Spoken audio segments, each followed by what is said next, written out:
नमस्कार दोस्तों, पिछले लेक्चर के अंदर हमने अभिलंब, अधोलंब, स्पर्श रेखा की लंबाई और अधोस्पर्शी ये जो लेंथ थे उनके फॉर्मूले हमने पढ़ लिए थे।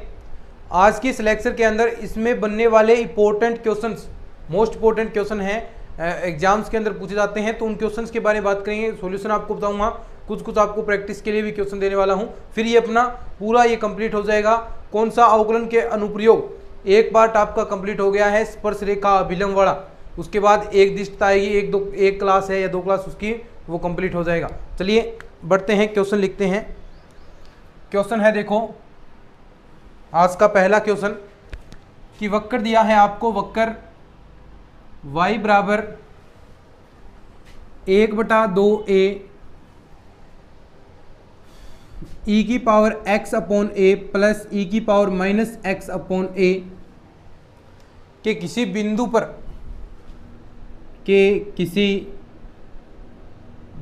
पर अभिलंब की लंबाई क्या होगी।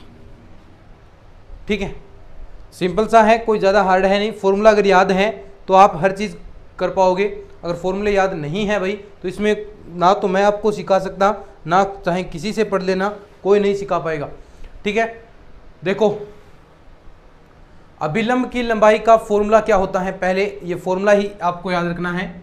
अभिलंब की लंबाई का फॉर्मूला पता है ना, y इंटू अंडर के अंदर 1 plus dy by d x की होल स्क्वायर, ये फॉर्मूला होता है लेंथ का। y तो आपको यहां पर दे रखा है, ये रहा, और ये 1 plus d y by d x की होल स्क्वायर, यानी सबसे पहले तो आपको d y by d x आपको निकालना पड़ेगा, यानी इसका अवकलन आपको करना पड़ेगा। इसकी प्रवणता यहाँ पर d y by d x क्या है, प्रवणता इसकी निकालनी पड़ेगी। तो एक चीज़ आपने फॉर्मूला पढ़ा होगा, ऐसा कुछ आपने पढ़ा है, अगर आपको थोड़ा बहुत याद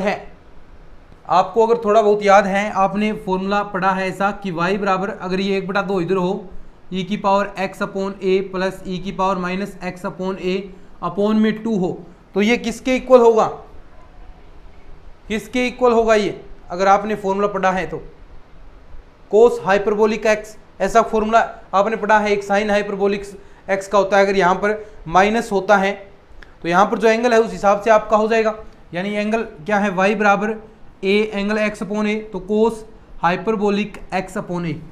अब इसका अवकलन कर सकते हैं, dy बाई डी एक्स निकालेंगे तो क्या आएगा, a तो आपका ऐसा कैसा कोस हाइपरबोलिक x का, देखो वैसे कोस का करते हैं तो माइनस का साइन होता है, लेकिन हाइपरबोलिक के अंदर माइनस नहीं होगा, तो कोस हाइपरबोलिक का क्या हो गया, sign hyperbolic x upon a, और ये इसका करोगे तो ये a आ गया, तो यानी जो आपका dy बाई डी एक्स है उसकी वैल्यू आ गई sign hyperbolic x upon a। अब डायरेक्ट फॉर्मूले के अंदर जो वैल्यू रखनी है वो डायरेक्ट वैल्यू रख दो, तो देखो तो लंबाई क्या हो जाएगी, y under 1 plus d y by d x क्या है, sine hyperbolic x upon a, और इसकी स्क्वायर आपको करनी है। अब देखो 1 प्लस साइन हाइपरबोलिक x क्या होता है, देखो वहां पर तो 1 माइनस साइन स्क्वायर बराबर कोस स्क्वायर होता है, लेकिन इसके अंदर जो 1 प्लस साइन हाइपरबोलिक x की स्क्वायर वो किसके ऊपर होगा, कोस हाइपरबोलिक x की स्क्वायर के। तो देखो ऊपर अंडर है तो बाहर आ जाएगा cos hyperbolic x upon a। अब देखो ये आपका कोस हाइपरबोलिक x बना था, इसकी जगह आप क्या लिख सकते हैं, y अपॉन a। देखो कोस हाइपरबोलिक x बराबर क्या होगा, y अपॉन a, तो यहाँ पर मैं ये लिख सकता हूँ ना, y into y upon a, answer आ गया y स्क्वायर अपॉन a। अब जैसा ऑप्शन दे रखा है उस हिसाब से आप इसका आंसर कर दोगे। अगर ऑप्शन के अंदर ये वैल्यू आपको साथ में ऐड कर रखी है तो इसकी स्क्वायर करके आ जाएगी, जैसा ऑप्शन दे रखा है उस हिसाब से आप इसका आंसर कर सकते हैं। चलिए आगे बढ़ते हैं। लिखना चाहता है थोड़ा बहुत क्वेश्चन को लिख लिया करो, चाहे कोई दिक्कत नहीं इसके अंदर। स्क्रीनशॉट लेना चाहते हो तो स्क्रीनशॉट ले लिया करो।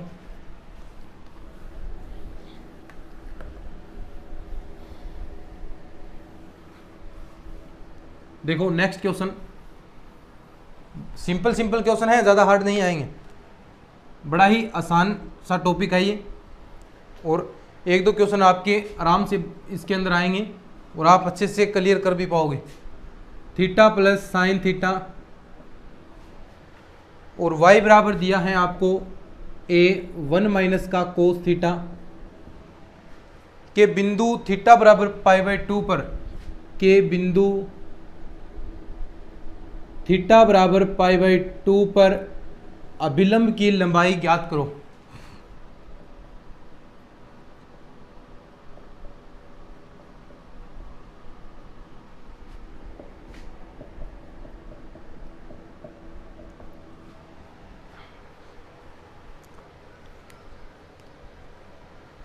ठीक है, अब देखो ये चीजें हमने पढ़ ली हैं, अवकलन करना सीख लिया है। अगर ऐसा हो तो यानी सबसे पहले अभिलंब की लंबाई निकालनी है, तो आपको पता है y इंटू √1 प्लस dy/dx की होल स्क्वायर, ये फॉर्मूला है, तो यानी dy/dx निकालना पड़ेगा।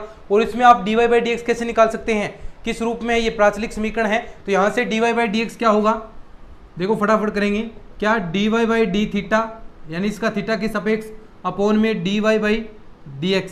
ठीक है, देखो इसका थीटा के सापेक्ष करेंगे तो क्या आएगा, एक कांस्टेंट है, 1 का 0 हो गया, कोस का क्या होता है माइनस का साइन, तो यानी ये माइनस माइनस प्लस हो गया, ऊपर क्या बच गया a साइन थीटा, नीचे देखो इसका करोगे थीटा के सापेक्ष dx/d theta, sorry dx/d theta, तो देखो इसका करोगे थीटा का 1 प्लस इसका क्या हो गया, देखो थीटा का 1 हो गया, साइन का करोगे कोस, तो 1 plus cos theta, a 1 plus cos theta.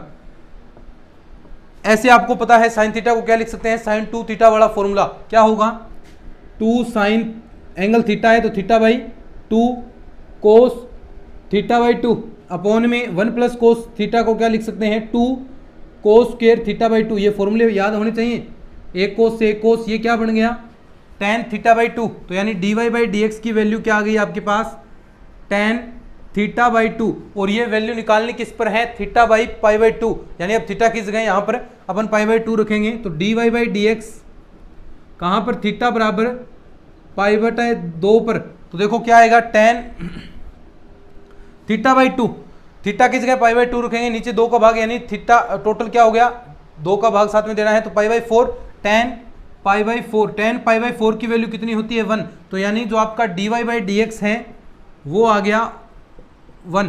अब देखो y की वैल्यू भी, चूंकि आपको विलंब की लंबाई का जो पिछले क्वेश्चन के अंदर फॉर्मूला मैंने आपको बताया था, क्या y इंटू √1 प्लस dy/dx, तो dy/dx तो आपने निकाल लिया, y तो निकालना है, y देखो ये है, यहाँ पर थीटा बराबर π/2 रख दीजिए, जो रिजल्ट आएगा वो आपका आंसर हो जाएगा।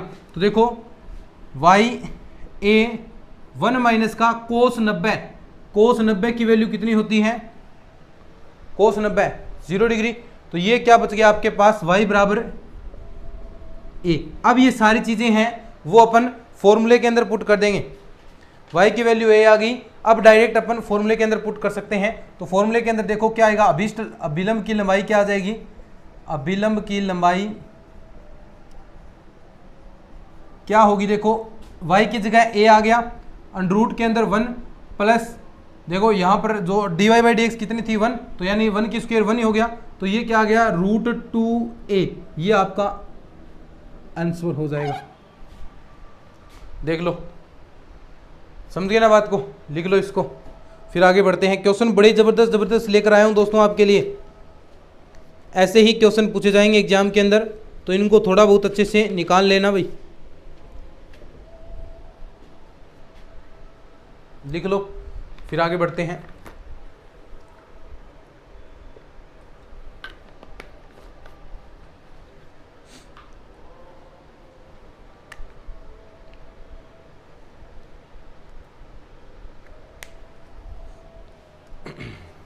ठीक है, चलिए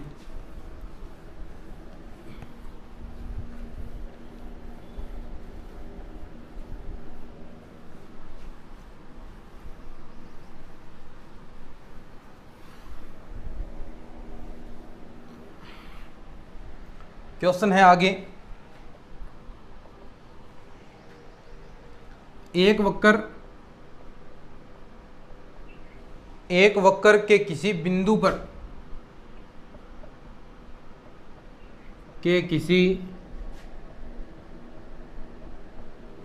पर स्पर्श रेखा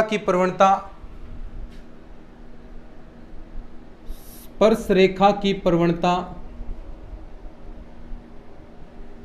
के बिंदु पर स्पर्श रेखा की प्रवणता इस बिंदु की मूल बिंदु से, बढ़िया क्वेश्चन है भाई, इस बिंदु की मूल बिंदु से मिलाने वाली रेखा की प्रवणता, मिलाने वाली रेखा की प्रवणता से दुगनी हो तो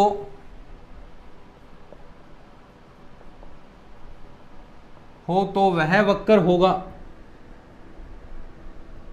आपके ऑप्शन है नंबर 1 वृत्त होगा, दूसरा ऑप्शन प्रवल्य होगा, तीसरा ऑप्शन दीर्घवृत्त होगा, चौथा अति प्रवल्य होगा।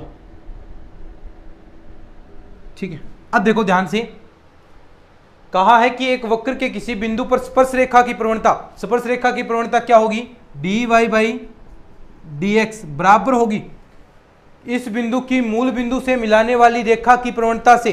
मूल बिंदु की रेखा की प्रवणता क्या होती है, y अपॉन एक्स, पता ही है, y2 minus y1 x2 minus x1, ऐसा आप करते हैं स्पर्श रेखा की। लेकिन मूल बिंदु से मिलाने वाली रेखा की प्रवणता, मूल बिंदु पर क्या होंगे 0,0,0, तो यानी आपके पास पॉइंट क्या होंगे, एक ही होगा, तो y अपॉन एक्स आ गया।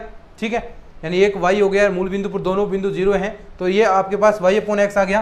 देखो क्या कह रखा है, प्रवणता से दुगनी हो, तो यानी ये दुगनी है, तो यानी संतुलित करने के लिए यहां पर 2 आएगा। ठीक है, तो देखो अब इसको हमने इसको सोल्व कैसे किया है, अगर आपको पता होगा चरों के पृथक्करण से, ये चीज मैं आपको पढ़ा चुका हूं, अवकल समीकरण जो बीएससी वाला पोर्शन किया था वहां पर। तो देखो dy बाई डी एक्स, चरों का पृथक्करण करते हैं, तो देखो y यहाँ पर आएगा dy बाई वाई, और ये यहाँ पर आ जाएगा dx अपॉन एक्स, और 2 आगे है। अब देखो कैसे सोल्व करते हैं, दोनों पक्षों में समाकलन कर देंगे, समाकलन करेंगे तो log y बराबर आएगा 2 log x प्लस का एक कांस्टेंट log c अपने ने ले लिया। अब देखो log m की पावर n, यानी 2 आ गया तो 2 पावर के रूप में चला जाएगा, log y log x square plus का log c, log m plus n वाली प्रॉपर्टी क्या आएगा, log y log m plus n क्या हो गया, log x स्क्वायर c, इससे ये कैंसिल हो गया। आपका जो वक्र है क्या बच गया, y बराबर c x स्क्वायर। अब बताओ ऐसा समीकरण किसका बनता है, y बराबर 4x स्क्वायर, y बराबर 2x स्क्वायर, थोड़ा बहुत अगर आपको याद है तो किसका बनता है, अगर याद किया है, थोड़ी बहुत चीजें पढ़ी हैं, तो किसका होगा, y बराबर x स्क्वायर, प्रवल्य का ना, तो ये आपका ऑप्शन सही हो जाएगा कि ये प्रवल्य का होगा। लिखो, फिर आगे बढ़ते हैं, बढ़िया बढ़िया क्वेश्चन लेकर आया हूं भाई।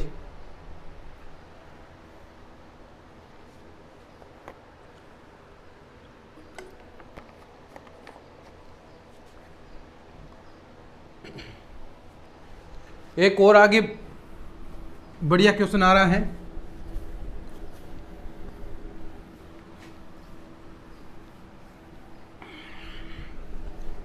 आज के लेक्चर में खत्म कर देंगे, चाहे कितना ही बड़ा लेक्चर हो, ये पूरा कंप्लीट करेंगे इसको। क्वेश्चन है आगे, वक्र दिया है आपको, वक्र y बराबर a की पावर 1 माइनस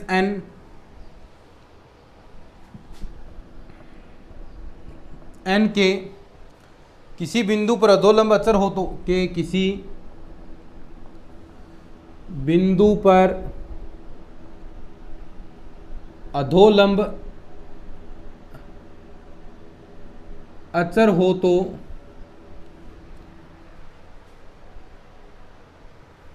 n बराबर है, n का मान क्या होगा, ऑप्शन है आपके 2, दूसरा ऑप्शन है 1/2, तीसरा ऑप्शन है -1, चौथा ऑप्शन है माइनस का 1/2। देखो अधोलंब का फॉर्मूला पहले याद रखना है, अधोलंब अचर है, यानी अधोलंब का फॉर्मूला क्या होता है, y इंटू, ऐसे ही तो लंबाई निकालते हैं उसकी, y into dy by d x. सबसे पहले आपको dy बाई डी एक्स निकालना है। इसका dy बाई डी एक्स निकालेंगे, देखो क्या आएगा, ये तो कांस्टेंट ऐसा कैसा रहेगा, x की पावर n का करोगे तो n आगे आ गया, x की पावर n माइनस 1, ठीक है। y से गुणा करवा दो, y की वैल्यू क्या है, देखो ये पूरा निकाल लेते हैं, y dy by d x, तो y dy by d x बराबर क्या आ गया, a की पावर 1 माइनस x की पावर n, और dy बाई डी एक्स की वैल्यू क्या है, देखो n इंटू ए की पावर 1 माइनस n x की पावर n माइनस 1, ठीक है। अब देखो एक तो ये वाला पार्ट आ गया आपका इधर, इस वाले पार्ट को x की पावर n, और इसको यहाँ पर अपन ऐड कर देंगे, तो देखो क्या बनेगा, नेक्स्ट स्टेप के अंदर a की पावर 1 माइनस n, और इसको ऐड करेंगे, n साथ में है तो n a की पावर 2 इंटू 1 माइनस n हो गया, दो हो गए ना, एक जैसे हैं, और ये x की पावर n आधार समान है, जुड़ेंगे तो ये क्या हो जाएगा, x की पावर 2n माइनस 1। अब देखो y dy by d x, अब ये कांस्टेंट कब हो सकता है, ये कांस्टेंट कब होगा, ये देखो ये वाला पार्ट कांस्टेंट कब होगा, ये तो इतना पार्ट कांस्टेंट है, अगर ये पार्ट आपका एक बन जाए, एक बन जाए, ये पार्ट अगर आपका एक बन जाए तो ये पार्ट कांस्टेंट होगा। तो इसे एक बनाने के लिए यानी ये जो इसका पावर है ये 0 होनी चाहिए, x की पावर 0 है, किसी की पावर 0 होगी तो उसकी वैल्यू 1 होगी, तो यानी इसकी पावर 0, यानी क्या होगा, इसको इस वाले पार्ट को 0 के बराबर रखना होगा, तो 2n माइनस 1 बराबर 0, तो n की वैल्यू क्या आ जाएगी यहाँ से 1/2, ये आपका आंसर हो जाएगा। समझे क्या बात को, देखो ध्यान से सुनो, दोबारा देख लो, ये तो आपने कर दिया y dy by d x निकाल लिया, अब पूछा है कि ये दो लंब अचर हो, अब ये वैल्यू अचर होनी है, कांस्टेंट होनी है, कांस्टेंट कब होगी, देखो यहाँ पर चर है तो ये कांस्टेंट नहीं होगी, ये वाला पार्ट आपका कांस्टेंट है, अगर ये वाला पार्ट एक बन जाए, ये x के साथ समेत पूरा ये पार्ट एक बन जाए तो सारा पार्ट कांस्टेंट हो जाएगा। तो इसका एक बनाने के लिए यानी इसकी पावर 0 होनी चाहिए, और x की पावर 0 होगी तो 1 होगी, यानी इसकी पावर को हमने जो ये था इसकी पावर को हमने कहाँ था ऐड किया था, ये 2 हो गया साथ में, ऐड करेंगे तो x की पावर 2n माइनस 1, ये 0 पावर 0 के बराबर होगी, 2n माइनस 1 बराबर 0, तो n की वैल्यू क्या होगी 1/2, तो ये आपका आंसर आ जाएगा। लिख लो इसको, फिर आगे और बढ़ते हैं क्वेश्चन में, बढ़िया बढ़िया क्वेश्चन है सारे के सारे।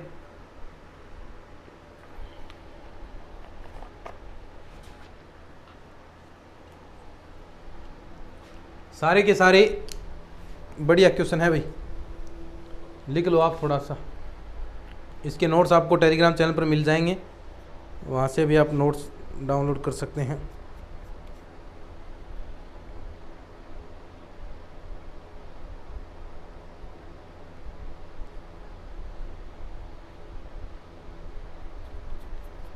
लिख लिया होगा,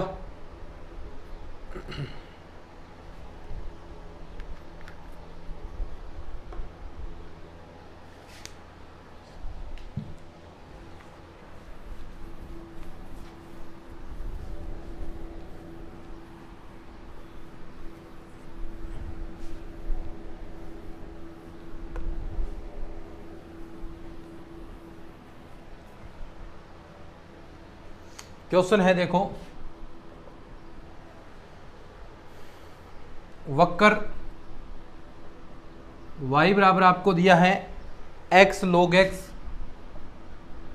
एक वक्र ये दिया है का वह बिंदु जहां पर खींचा गया अभिलंब का, वह बिंदु जहां पर खींचा गया अभिलंब रेखा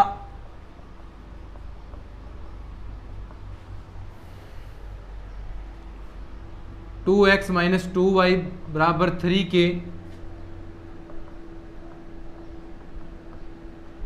समांतर, यानी वक्र y बराबर x log x है, यानी इस पर तो खींचा गया अभिलंब, यानी यहां से तो आपको अभिलंब का प्रवणता निकालनी है, और यहां पर जो रेखा है ये दोनों समांतर हैं, तो यानी आप क्या कब समांतर होते हैं, यानी इसमें तो अभिलंब का ढाल, दोनों अभिलंब और ये जो रेखा है इन दोनों का ढाल समांतर कब होगा, जब m1 बराबर m2, ये पता है ना, जब दोनों के ढाल बराबर हों तो ये दोनों समांतर होंगे। क्वेश्चन के अंदर देखो अभिलंब और रेखा समांतर हैं, जहां अभिलंब है रेखा अभिलंब समांतर हैं, तो कब होंगे समांतर, जब दोनों के ढाल बराबर हों, तो दोनों के ढाल हमें निकालने पड़ेंगे, m1 m2 के मान निकालने पड़ेंगे। तो देखो निकालते हैं। सबसे पहले y बराबर x log x, वक्र फर्स्ट से, यहाँ से किसका निकालना है, अभिलंब का ढाल। तो देखो सबसे पहले dy बाई dx निकालेंगे, तो क्या आएगा, x को छोड़ दिया log x का किया तो x आ गया, प्लस इस बार log x को छोड़ दिया x का किया 1 हो गया, तो क्या आ गया 1 प्लस log x। ये तो dy बाई dx आया है स्पर्श रेखा का, लेकिन इस पर निकालना आपको खींचा गया अभिलंब, इसका ढाल निकालना है ना, क्योंकि अभिलंब का ढाल और इस रेखा का ढाल अगर बराबर है तो दोनों ये समांतर होंगे, तो वो पॉइंट आपको निकालना है। तो देखो यहाँ से अभिलंब का ढाल कैसे निकलेगा, अभिलंब की प्रवणता यानी m1 मान लीजिए क्या होगी, माइनस का 1 dy बाई dx। ये फॉर्मूला पता है ना आपको, ये चीजें मैंने आपको अच्छे से समझाई हैं भाई। 1 प्लस log x, ये आपके पास आ गया क्या, m1। अब ऐसे ही इस रेखा का ढाल हम निकालते हैं m2। इस रेखा का ढाल वक्र 2 से देखो क्या होगा, इसका ढाल निकालना है, तो इसका अवकलन करते हैं 2 प्लस 2 dy बाई dx बराबर 0। तो यहां से देखो बराबर करेंगे तो dy बाई dx क्या आ गया आपके पास, dy बाई dx बराबर 1, यानी ये किसके इक्वल हो गया, m2। अब देखो दोनों बराबर होंगे, दोनों बराबर हैं, तो ये अगर m1 बराबर m2 हो तो आपका अभिलंब और रेखा दोनों क्या होंगी, समांतर होंगी। ये कंडीशन हमने पढ़ी है अच्छे से, ये मैं नई चीज़ नहीं बता रहा हूँ, ये चीज़ हम पढ़ चुके हैं, वही चीज़ आपको बता रहा हूँ कि ये चीज़ हमने पढ़ी हुई है, तो ये थोड़ा बहुत ध्यान रखना चाहिए आपको। तो देखो m1 बराबर m2 रखेंगे, तो यानी माइनस का 1/1 प्लस log x बराबर किसके होगा, 1 के। तो यहाँ से इसको इधर ले जाएंगे, क्या आ गया 1 प्लस log x बराबर -1, और यहाँ से ये एक इधर जाएगा, तो log x बराबर क्या आ गया 2, और x की वैल्यू क्या आ गई, e की पावर माइनस की e की पावर 2, ये e की पावर माइनस का नहीं, e की पावर 2, क्या ये माइनस का बनेगा क्या, देखो एक इधर जाएगा माइनस का बनेगा, सॉरी -2 हो गया ना, e की पावर -2, ठीक है। x का मान आ गया, बिंदु निकालना है, x का मान तो आ गया, y का और निकालना है, तो x का मान आप यहां पर रख दीजिए तो y का मान आ जाएगा। तो देखो x का मान अगर मैं यहां पर रखता हूं, ऊपर तक दिख रहा है क्या, यहां पर रखूंगा तो x की मान क्या है, e की पावर -2 log x की जगह क्या रखना है, e की पावर log e तो है ही आधार, ये e की पावर -2। अब देखो ये log e की पावर e क्या होता है 1, तो आपका क्या बन जाएगा, देखो यहां से 2 e की पावर हो गई, e की पावर -2 और e की पावर -2, तो आपका ये क्या बन जाएगा, माइनस का 2 e की पावर 2, या फिर आप इस वाले पार्ट को देखो log m की पावर n वाली प्रॉपर्टी लगा सकते हैं, तो -2 क्या आएगा आगे, वैसे भी यही हो जाएगा, 1 हो गया तो ये नीचे ही आएगा, यानी माइनस का 2 e की पावर -2, ये आपका y की वैल्यू आ गई, x की वैल्यू ये आ गई, तो पॉइंट क्या हो गया, e की पावर -2 और माइनस का 2 e की पावर -2, ये आपका पॉइंट हो गया, ठीक है। ये बिंदु आपको निकालना था। चलिए आगे बढ़ते हैं, और क्वेश्चन, एक और जबरदस्त क्वेश्चन करवाता हूं आपको मैं, बढ़िया क्वेश्चन है भाई सभी।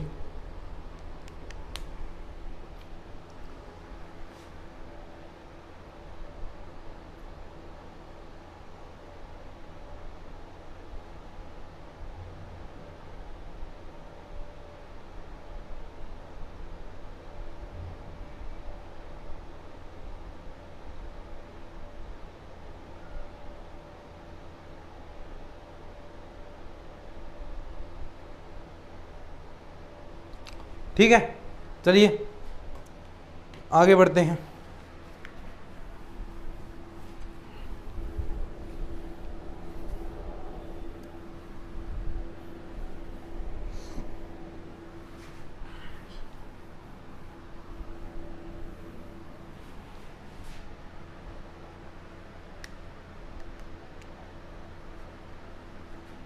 क्वेश्चन है, बढ़िया क्वेश्चन है भाई। यदि वक्र e की पावर y बराबर 1 प्लस एक्स स्क्वेयर पर खींची गई स्पर्श रेखा की प्रवणता पर खींची गई स्पर्श रेखा की प्रवणता m हो तो आपके ऑप्शन दिए हैं कि m का मान क्या होगा। बढ़िया क्वेश्चन है भाई, समझ लेना, एग्जाम में आए हुए क्वेश्चन है ये। m ग्रेटर देन 1, दूसरा ऑप्शन है m लेस देन 1, तीसरा ऑप्शन है m लेस देन इक्वल 1, मापांक है m लेस देन इक्वल 1, और चौथा मान लो कोई नहीं। ये 3 ऑप्शन है, ठीक है। अब देखो m इसका तो ढाल है, यानी कहा है कि इनमें से जो इसका प्रवणता है कि क्या प्रवणता होगी जो लेस देन इक्वल 1 है, क्या ये जो मापांक के अंदर प्रवणता आपकी लेस देन इक्वल 1 है या लेस देन 1 है, ग्रेटर देन 1 है, तो ये आपको बताना है कि कौन सा इसमें होने वाला है आपका, ठीक है। चलिए अब हम सबसे पहले बात करते हैं, यानी इसकी प्रवणता हमें निकालनी पड़ेगी, dy/dx निकालना पड़ेगा। तो देखो चूंकि आपको दिया है e की पावर y बराबर 1 + x², ठीक है। अब इससे आप dy/dx निकाल सकते हैं, कैसे? देखो e की पावर y, इसका अवकलन कर दो x के सापेक्ष, इसका क्या e की पावर y का करेंगे तो dy/dx, आगे वाले का करेंगे 1 का 0, ये आ गया 2x, ठीक है। यहां से dy/dx क्या आएगा 2x अपॉन e की पावर y, और e की पावर y का वैल्यू क्या है, ये देखो 2x अपॉन 1 + x²। अब दिया है कि dy/dx क्या है, m है, तो देखो यहां पर अपन m लिख देंगे इसको, और बराबर क्या हो गया 2x अपॉन 1 + का x²। और यहां पर मापांक के अंदर ऑप्शन दे रखा है, तो देखो ये मापांक लगेगा, और मापांक कहां लगेगा जहां से ये वैल्यू आपकी नेगेटिव बनती है। तो देखो ये तो कांस्टेंट है, तो मापांक कहां लगेंगे, अलग अलग, ठीक है। अब देखो ये m का मान, अब देखो मापांक है m, मापांक के अंदर है, तो यानी m पॉजिटिव वैल्यू आएगी, m का मान पॉजिटिव मान आएगा। ये देखो यहां से m का मान पॉजिटिव मान आएगा, क्यों? क्योंकि मापांक लगा दे रखा है, तो यानी नेगेटिव मान तो नहीं होगा। अब ये देखो ये पॉजिटिव मान कब बन सकता है, ये पॉजिटिव मान कब बनेगा, जब इन दोनों का अंतर ग्रेटर देन 0 होगा, यानी तभी तो इन दोनों का अगर अंतर है वो अगर 0 से बड़ा है तो इसका मान क्या होगा, पॉजिटिव ऑटोमेटिक हो जाएगा। 1 + मापांक x² माइनस का 2x क्या होना चाहिए, ग्रेटर देन 0 होना चाहिए।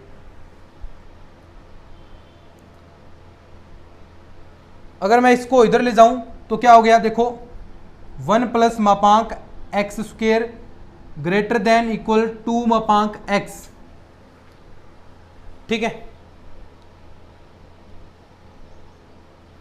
अब इसका भाग दे देते हैं, तो भाग देंगे, देखो यहां 1 जाएगा 1 1, और ये हो गया 1 ग्रेटर देन 1 क्या हो गया, बड़ा हो गया किससे, 2 मापांक x अपॉन 1 + मापांक x²। अब ये क्या बन गया, देखो ये क्या बन गया आपका, ये रहा m, ठीक है, मापांक m। तो देखो 1 मापांक का m, तो यानी जो m का मान है, m का मान देखो यहां पर क्या हो गया, लेस देन 1, तो इसको ऐसा भी तो लिख सकते हैं ना, मापांक इधर ले आएंगे तो क्या हो गया, लेस देन 1, तो ये आपका आंसर हो जाएगा। समझ गए क्या बात को? बस कई बार थोड़ी चीज़ें बनानी पड़ती हैं, यानी m कहाँ पॉजिटिव हुआ है, देखो m की वैल्यू पॉजिटिव आएगी, मापांक ले लिया तो पॉजिटिव को बनेगा, इन दोनों का अंतर ग्रेटर देन 0 होना चाहिए, दोनों का अंतर ग्रेटर देन 0 है, तो इस वाले पार्ट को इधर ले आए। अब देखो ऐसा कब बन सकता है मापांक m, तो देखो इसका भाग देंगे तो ये क्या हो गया आपका, लेस देन 1 हो गया, लिख लो इसको, फिर आगे क्वेश्चन करते हैं।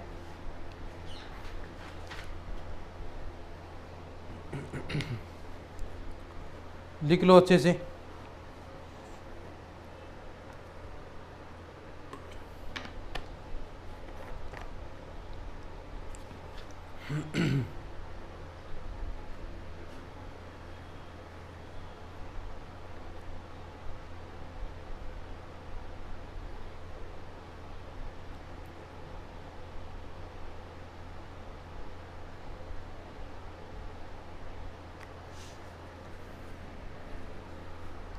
लिख लिया ना, चलो और क्वेश्चन लिखते हैं।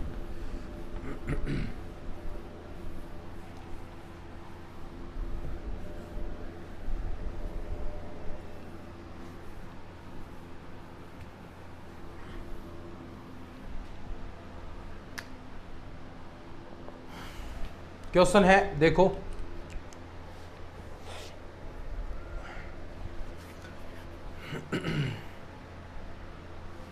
आपको दिया है y² बराबर एक्स क्यूब के बिंदु,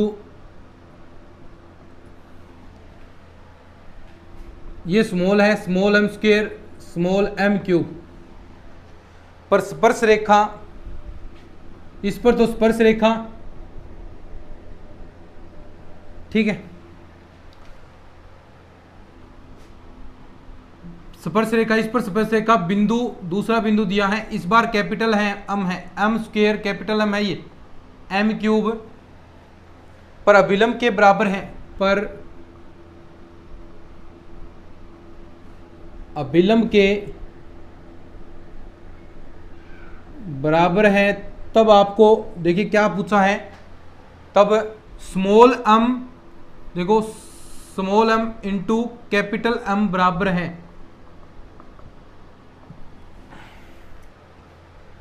समझ गए बात को, क्वेश्चन तो समझ गए ना अच्छे से। अब देखो यहां पर सबसे पहले इस बिंदु पर तो आपको स्पर्श रेखा की प्रवणता, इस पर अभिलंब की प्रवणता दोनों को बराबर रखना है और यहां से ये रिजल्ट आपको निकालना है, ठीक है। तो सबसे पहले हम स्पर्श रेखा का ढाल निकालते हैं इस बिंदु पर, तो देखो dy बाई डी एक्स निकालेंगे, कौन से पॉइंट पर निकालना है, small m square small m cube, ठीक है।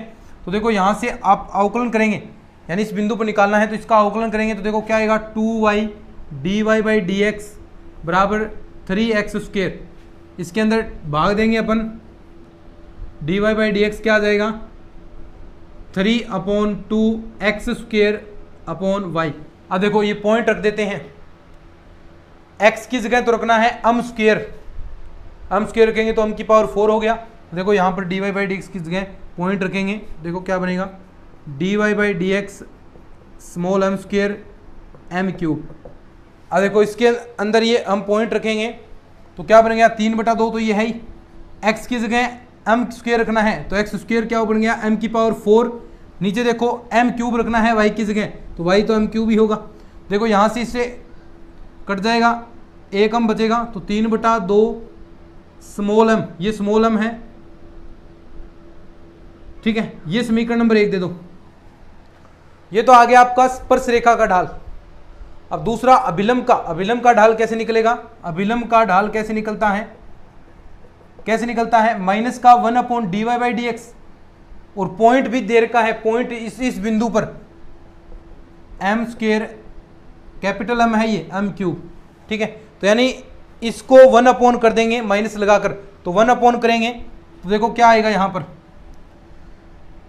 पर इसी को कर सकते हैं आप, इसमें आप कैपिटल एम कर दोगे, यहां पर कैपिटल एम, बाकी चीज तो वही बचनी है, तो देखो इसको कर दोगे तो माइनस का 2/3 कैपिटल एम, ये कैपिटल एम है, ये स्मॉल एम है, समीकरण नंबर 2। प्रश्नानुसार देखो दोनों बराबर हैं, ये दो समीकरण हैं, दोनों बराबर हैं, तो दोनों अगर हम बराबर रखते हैं इनको तो देखो क्या रिजल्ट आएगा क्वेश्चन के अकॉर्डिंग, बढ़िया क्वेश्चन है भैया, 3/2 स्मॉल एम माइनस का 2/3 नीचे है ये कैपिटल एम। अब देखो आपको निकालना है small m into capital M, तो देखो इसको मैं यहां गुणा करा दूंगा और इस वाले पार्ट को मैं इधर ले आता हूं, तो देखो स्मॉल एम कैपिटल एम तो आपका बन गया, ये इधर गुणा करवाया, अब देखो इसका इधर कराएंगे तो 2 2 4 हो गया, माइनस का 4 बटा में क्या आ गया 9, ये आपका आंसर आ जाएगा। समझ गए ना बात को, कुछ नहीं, सिंपल सा क्वेश्चन था, ज्यादा कोई हार्ड था ही नहीं इसके अंदर, तो ये आपका हो गया। अब एक छोटा सा टॉपिक और रहता है, इसको लिखो नति परिवर्तन बिंदु, और वैसे आपको बताया ऐसा बिंदु जहां पर कोई परिवर्तन नहीं होगा, और इसके अंदर क्या है छोटी सी डेफिनेशन है, वो भी आपको मैं फटाफट करवा दूंगा।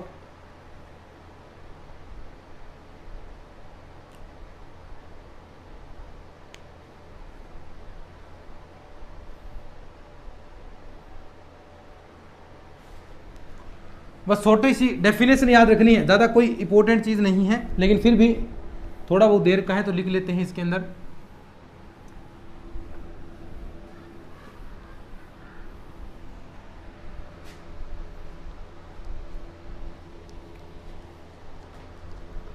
नति परिवर्तन बिंदु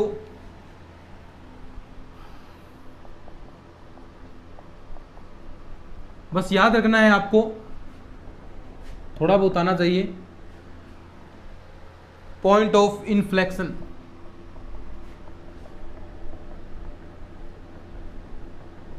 फ्लैक्शन, ठीक है।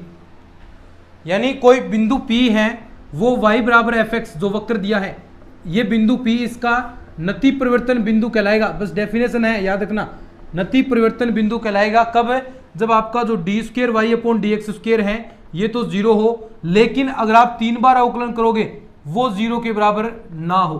बस जैसे एक क्वेश्चन आपको बता देता हूं मैं, ये देखो सीख जाओगे। y बराबर एक्स क्यूब आपको दिया है का 0,0, यानी कहा है कि ये जो बिंदु है एक नति परिवर्तन बिंदु है, पॉइंट दे दिया। बताते हैं कि सिद्ध करते हैं कि ये है, ये देखो ये पॉइंट इसका नति परिवर्तन बिंदु है। तो करेंगे सबसे पहले d square y upon d x square निकालेंगे, यानी d y by d x निकाला तो क्या आ गया 3x स्क्वायर, और d square y upon d x square निकालेंगे तो क्या आएगा 6x। किस बिंदु पर निकालना है? 0,0। अब देखो x की जगह 0 रखोगे तो क्या आ गया 0 ही रिजल्ट आ गया, यानी जो कंडीशन थी ये तो आ गई। अब तीसरी कंडीशन देखनी है कि इसका एक बार और अवकलन करेंगे और ये पॉइंट 0,0 रखेंगे। अगर वो 0 के बराबर नहीं आता है तो ये पॉइंट नति परिवर्तन बिंदु है, अगर वो भी 0 के बराबर आ जाएगा तो ये पॉइंट आपका नति परिवर्तन बिंदु नहीं होगा। तो देखो इसका 3 बार अवकलन करते हैं, एक बार और करते हैं तो d cube y upon d x cube क्या आ जाएगा, सीधा कॉन्स्टेंट 6, और इस पर पॉइंट लगाएंगे d cube y upon d x cube 0,0। तो देखो पॉइंट लगाएंगे तो कांस्टेंट तो वैल्यू ऐसे ही आई, अच्छा है, कोई x का मान ही नहीं, तो ये रिजल्ट आपके पास आ जाएगा। क्या ये 0 के बराबर है? नहीं है, ये 0 के बराबर नहीं है, तो ये आपका जो 0,0 है ये एक नति परिवर्तन बिंदु हो जाएगा। ये था आपका। अब इसके बाद मोनोटोनिक के बारे में पढ़ेंगे, एक दिशता एक वर्धमान कैसे निकलेगा, इसके भी अनुप्रयोग आते हैं तो उसके बारे में हम बात करेंगे, लेकिन वो हम बात करने वाले हैं नेक्स्ट लेक्चर में। अगर ये लेक्चर आपको अच्छा लगा है, जो मेहनत हम आपके लिए कर रहे हैं, रोजाना 2-2 क्लासेज आपको प्रोवाइड हो रही हैं, अगर अच्छी लग रही हैं तो इनको शेयर जरूर कीजिएगा, सपोर्ट करें हमारा। आपके सपोर्ट से ही ये चीज़ें कंप्लीट, कोई भी कोर्स पूरा नहीं करवाता है फ्री में 2nd ग्रेड का, और मैं आपके लिए ये बीड़ा उठाया है तो इसमें आपको सहयोग जरूर करना चाहिए। चलिए आज की इस वीडियो के अंदर इतना ही, धन्यवाद।